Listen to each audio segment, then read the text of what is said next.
Hello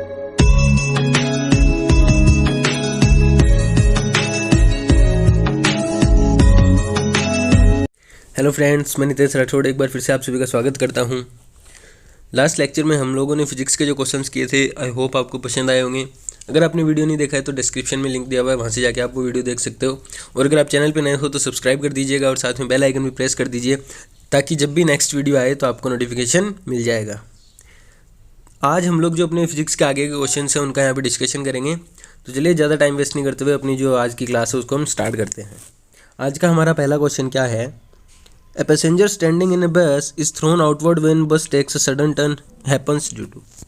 कोई passenger जब बस में ट्रैवल कर रहा होता है, मान लो वो खड़ा है बस के अंदर, जैसे ही बस टर्न लेती है तो वो बाहर की साइड गिरता है। मान लो बस टर्न लेती है, उससे दूसरी साइड वो क्या करता है? गिरता है। ऐसा क्यों होता है? ऐसा होता है इनर्शिया ऑफ मोशन। मोशन के इनर्शिया के कारण ऐसा होता है, आपको याद रखना है। और जो फोर्स लगता है वो लगता है सेंट्रीफ्यूगल फोर्स। अगर आपसे पूछ लिया जाए कभी तो जो फोर्स होता है वो कौन सा होता है? सेंट्रीफ्यूगल फोर्स होता है। ये मोशन के इनर्शिया के कारण ऐसा होता है कि वो बाहर की साइड गिरता है जब बस टर्न करती है। तो नेक्स्ट क्वेश्चन क्या है?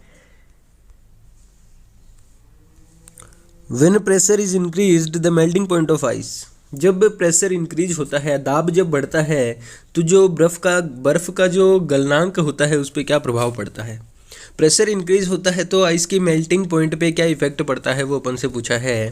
तो जब प्रेशर इंक्रीज होता है तो जो मेल्टिंग पॉइंट होता है आइस का वो क्या होता है? डिक्रीज होता है, गिरता है।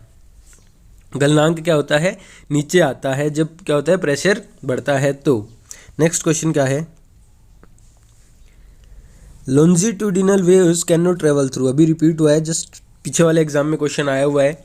Longitudinal waves can not travel through. जो लॉन्जिट्यूडिनल वेव्स हैं वो किसके थ्रू नहीं जा सकती? वैक्यूम के थ्रू लॉन्जिट्यूडिनल वेव्स नहीं जा सकती। याद रखना है, निर्यात में जो लॉन्जिट्यूडिनल वेव होती है वो नहीं ट्रेवल कर सकती। नेक्स्ट क्वेश्चन क्या है? Electrostatic precipitator is used to control the pollution of. Electrostatic precipitator हम को किस चीज़ का पोल्यूशन कंट्रोल करने के लिए यूज़ करते हैं? वो हम एयर का पोल्यूशन कंट्रोल करने के लिए इलेक्ट्रोस्टैटिक प्रेसिपिटेटर यूज़ करते हैं। नेक्स्ट क्वेश्चन क्या है? The sky appears blue because of. Sky blue क्यों अपीयर होती है? आसमान हमें नीला क्यों दिखाई देता है? आसमान हमें नीला दिखाई देता है स्कैटरिंग के कारण। लाइट के स्कैटरिंग के कारण हमें आसमान क्या दिखाई देता है? नीला दिखाई देता है। ब्लू लाइट जो है वो क्या होती है? सबसे ज़्यादा स्कैटर होती है, उसके कारण में जो आसमान है वो नीला दिखाई देता है। स्कैटरिंग के कारण जो आसमान है, जो स्काई है, वो हमें ब्लू अपीयर होता है। नेक्स्ट क्वेश्चन क्या है? Dynamo is a device for converting. Dynamo अभी जो 2019 का सेकंड जब एग्ज़ाम हुआ था सितंबर वाला, उसमें ये क्वेश्चन पूछा गया था। Dynamo is a device used for converting. Dynamo किसके लिए हम यूज़ करते हैं? डायनामो यूज़ करते हैं मैकेनिकल एनर्जी को इलेक्ट्रिकल एनर्जी में कन्वर्ट करने के लिए। डायनामो का यूज़ किस लिए होता है? मैकेनिकल एनर्जी को इलेक्ट्रिक एनर्जी में अगर हम कन्वर्ट करना चाहें तो डायनामो की हेल्प से हम उसको कन्वर्ट कर सकते हैं। नेक्स्ट क्वेश्चन क्या है? Oil rises up the wick in a lamp because. Lamp होता है, उसमें जो बत्ती लगी होती है उसमें ऑयल राइज कर जाता है। ऐसा क्यों होता है? चिमनी वगैरह आपने अगर देखी हो कभी तो उसमें तेल क्या है? बत्ती में आता रहता है और जो चिमनी है वो क्या जलती रहती है। ऐसा क्यों होता है? किसके कारण होता है? ऐसा जो होता है वो होता है कैपिलरी एक्शन फिनोमिना होता है, उसके कारण होता है। जब अपन फ्लूइड मैकेनिक्स पढ़ेंगे उस टाइम उसकी थ्योरी में मैं आपको बता दूंगा कि जो कैपिलरी एक्शन फिनोमिना होता है वो क्या होता है। फिलहाल आप इसको डायरेक्ट याद रखो कि जो तेल है वो बत्ती में ऊपर क्यों चढ़ता है? कैपिलरी एक्शन फिनोमिना के कारण ऊपर चढ़ता है। नेक्स्ट क्वेश्चन क्या है? Question number 68। In the atmosphere ultraviolet rays are absorb by. जो हमारा एटमोसफियर है, जो वातावरण है, उसमें जो अल्ट्रावायलेट रेज होती हैं उनको अब्जॉर्ब कौन करता है? अल्ट्रावायलेट रेज को अब्जॉर्ब किसके द्वारा किया जाता है वातावरण में? वो अब्जॉर्ब किया जाता है ऑक्सीजन के द्वारा। ऑक्सीजन जो है वो अल्ट्रावायलेट रेज को क्या कर लेती है? अब्जॉर्ब कर लेती है एटमोसफियर से। नेक्स्ट क्वेश्चन क्या है? Question number 69।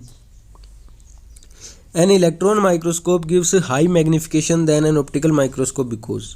जो इलेक्ट्रॉन माइक्रोस्कोप है वो ऑप्टिकल माइक्रोस्कोप से ज़्यादा मैग्नीफिकेशन देता है, मतलब उससे ज़्यादा क्लैरिफाई होता है, ज़्यादा क्या वो सूक्ष्म तरीके से हमें किसी भी चीज़ को दिखाता है इलेक्ट्रॉन माइक्रोस्कोप और ऑप्टिकल माइक्रोस्कोप के कंपैरिजन में। ऐसा क्यों है? जो वेवलेंथ होती है इलेक्ट्रॉन्स की वो क्या होती है, विजिबल लाइट से कम होती है। इलेक्ट्रॉन्स की जो वेवलेंथ होती है वो विजिबल लाइट से कम होती है, इसलिए जो इलेक्ट्रॉन माइक्रोस्कोप है उसका मैग्नीफिकेशन ज़्यादा होता है ऑप्टिकल माइक्रोस्कोप से। इलेक्ट्रॉन माइक्रोस्कोप जो है वो किस लिए यूज आता है? बैक्टीरिया और वायरस, इन दोनों की जब हम क्या करते हैं, स्ट्रक्चर पढ़ते हैं, रीड करते हैं, उस टाइम हम इसका यूज़ करते हैं। इसको किसने डिस्कवर किया था? इसकी जो इन्वेंशन है वो किसने किया था? नोएल एंड रस्का ने किया था। अगर पीछे के वीडियोस आपने नहीं देखे हैं, मैंने वहाँ पे ये क्वेश्चन डिस्कस कराए हुए हैं। अगर नहीं देखे हैं तो डिस्क्रिप्शन में प्लेलिस्ट का जो है लिंक दिया हुआ है, वहाँ से आप वो वीडियो देख लेना, आपको ये दोनों क्वेश्चन जो मैंने बताए हैं पीछे मिल जाएंगे। नेक्स्ट क्वेश्चन क्या है?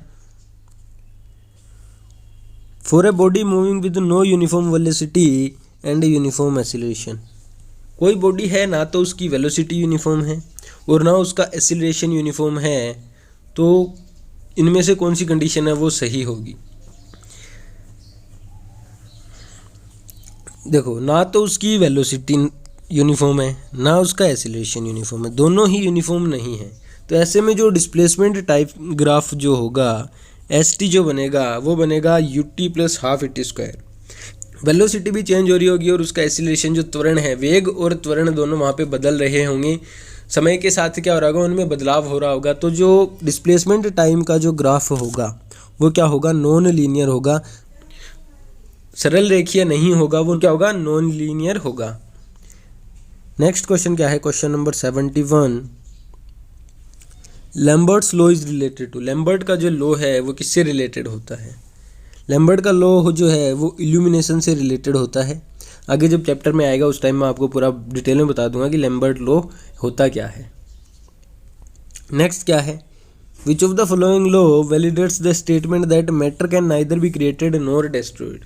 इनमें से जो कौन सा लॉ है वो जो ये स्टेटमेंट है कि मैटर ना तो क्रिएट कर सकते हैं हम और ना उसको डिस्ट्रॉय कर सकते हैं, इस स्टेटमेंट को वैलिडेट करने वाला कौन सा इनमें से जो लॉ है वो सही है? जो matter can neither be created nor be destroyed, ये जो स्टेटमेंट है इसको बताने वाला लॉ है वो कौन सा है? Law of conservation of mass. याद रखना है, इंपॉर्टेंट क्वेश्चन है, एग्जाम में रिपीट हो सकता है। Matter can neither be created nor destroyed जो लॉ है उसको वैलिडेट करता है law of conservation of mass. Next question क्या है? Decibel is the unit used for. Decibel unit हम किसके लिए यूज करते हैं? इंटेंसिटी होती है साउंड की, उसके लिए हम लोग डेसिबल को यूज करते हैं। नेक्स्ट क्वेश्चन क्या है? Question number 74। The term isoneph indicates the lines of equal. The term isoneph indicates the lines of equal. ये जो आइसोनेफ टर्म है वो किसको इंडिकेट करती है? क्लाउडीनेस को। लाइन्स ऑफ इक्वल क्लाउडीनेस को क्या करती है? इंडिकेट करती है। इंपॉर्टेंट क्वेश्चन नहीं है, आपको याद रहे तो रख लेना, बाकी ऐसा क्वेश्चन आज तक पूछा गया नहीं है। लास्ट क्वेश्चन आज का हम बात करते हैं इस पर discuss. The atmospheric layer reflecting radio wave is called. Atmosphere की कौन सी लेयर है, कौन सी परत है जो रेडियो वेव्स को क्या करती है? रिफ्लेक्ट करती है। रेडियो वेव को रिफ्लेक्ट करने वाली वातावरण में कौन सी परत है वो हमसे पूछा है, तो वो जो है वो है आयोनोस्फीयर। आयोनोस्फीयर में जो रेडियो वेव्स हैं उनको क्या कर दिया जाता है? वापस रिफ्लेक्ट कर दिया जाता है। ये अपने आज के कुछ इंपॉर्टेंट क्वेश्चंस थे। आई होप आपको क्वेश्चन समझ आए होंगे। अगर आपको किसी क्वेश्चन में डाउट है तो आप कमेंट बॉक्स में कमेंट करके बता सकते हो, मैं आपको उसका पूरा एक्सप्लेनेशन दे दूंगा। ये जो क्वेश्चंस हैं, चाहे एनडीए का एग्ज़ाम हो, चाहे एयरफोर्स का एग्ज़ाम हो, चाहे नेवी का एग्ज़ाम हो, या फिर जो कोस्ट गार्ड है उसका एग्ज़ाम हो, किसी ना किसी पेपर में हर बार ये क्वेश्चंस क्या होते रहते हैं? रिपीट होते रहते हैं। इंपॉर्टेंट क्वेश्चन है। थ्योरेटिकल क्वेश्चंस देखो, एयरफोर्स में तो थ्योरेटी के जो फिजिक्स के 25 क्वेश्चन आते हैं एयरफोर्स में, उसमें से 20 क्वेश्चन तो आपको थ्योरी बेस्ड मिलेंगे। 5 क्वेश्चन हो सकता है न्यूमेरिकल, 5 भी नहीं आते, बट मैं मान के चलता हूँ कि 5 क्वेश्चन मान लो न्यूमेरिकल आ गए, बट 20 क्वेश्चन अब वो क्या आने वाले हैं, थ्योरी से आने वाले हैं। तो हमें थ्योरी पे ज़्यादा फोकस करना होगा अगर फिजिक्स में अच्छा स्कोर करना है तो।